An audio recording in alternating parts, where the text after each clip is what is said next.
Android users, you can now have TYT in the palm of your hand.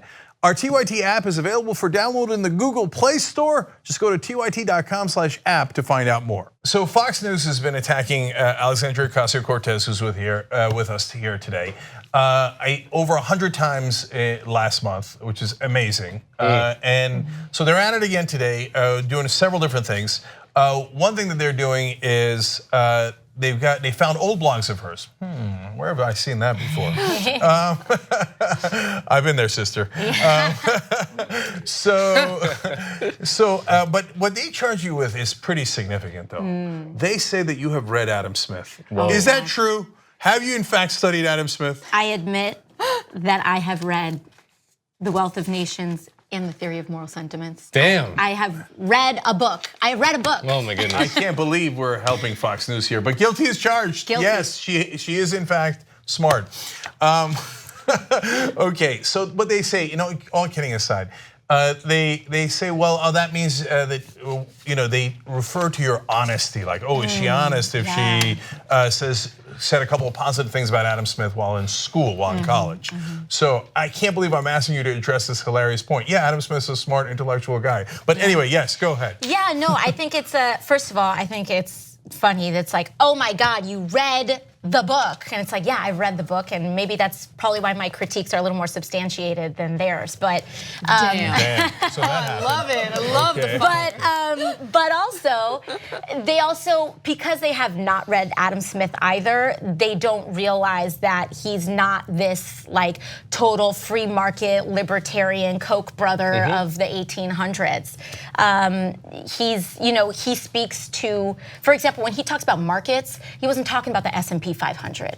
He was talking about a larger political theory of what a market means. And so yeah, I've read Adam Smith. And yeah, they talked about how when I was 19, I had wrote this blog post and I said, oh yeah, feminism and empowerment, these words could be relics. And I think it was just, I do think it was youthful naivete in thinking that I was an equal person in the eyes of the law. And I did not anticipate a time when I would have to be fighting for Roe versus Wade. I did not anticipate a time when I would actually have to fight for equal rights. And, I think young people are guilty of being naive. We are guilty of thinking that perhaps the world is a little better than it is because that's what we want to believe. Absolutely. I mean, I was on the same boat as you when I was a college student, and I would hear the word feminism and I would cringe. Yeah. Because I felt like, women who wanted to be activists in the feminist movement were making themselves victims. Yeah. All you have to do is work hard and stop complaining. You're looking for excuses. And then guess what happened? I graduated and I started working. Exactly. Like at 18, when you're in school, you don't want to actually believe like, oh, we don't get paid less. There's no way but we get paid less. So there's definitely that issue, but there's also the issue of perception. And so the first time I realized that there are double standards was when, Cenk and I would do the show together. And Cenk is a fiery dude. I'm a fiery person as well. Yeah. And when I'm fiery, it's like, look at that emotional girl. Oh yeah. Right? When Cenk was fiery, it was passion. Yeah. He's so passionate about these issues.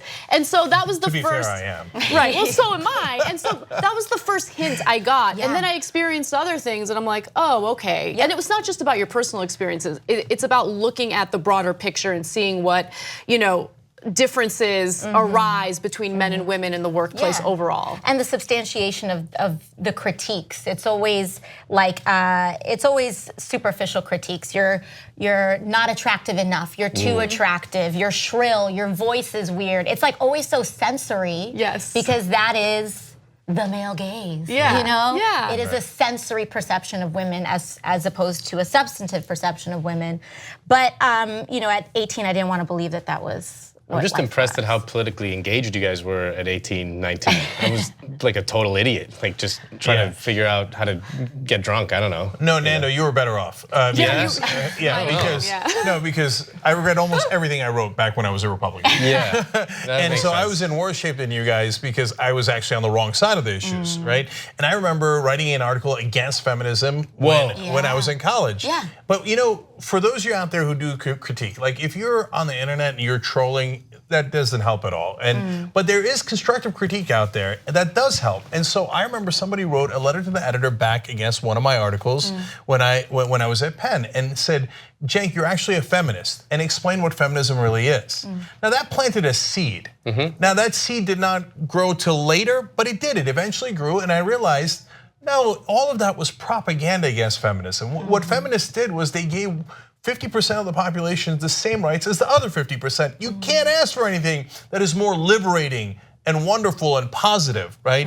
Equal rights is not something that you should have to fight for, but they did. They did have to fight for it, and thank God they won. And they won so thoroughly sometimes on some issues that some of us forgot how hard that fight was. Yes, that's very true. Exactly. I don't think that, we couldn't possibly appreciate what previous generations did for us because we weren't alive for it and we just lived in the benefits of it. Women weren't allowed to have credit cards in the United States until the 1970s. Like, just let that sink in for a second. That is messed up. Because they'd spend all our money. God, you could open a line of credit with your husband's permission, but if you were a single woman in the United States, it wasn't until the 1970s that you had the right to take out a credit card. Yeah. That's insane. And being a single mom isn't a new thing. Exactly. So like if you were a single mom in the 1970s, you were not a full financial person in our economy. Yeah, it's crazy. And again, these are things that we've taken for granted. And I didn't even know about the credit card thing until recently. And it's just, it goes to show you that, hey, these protections, these moves for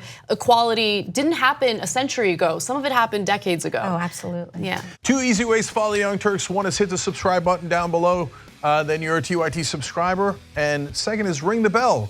And when you do that on YouTube, you're notified of our videos.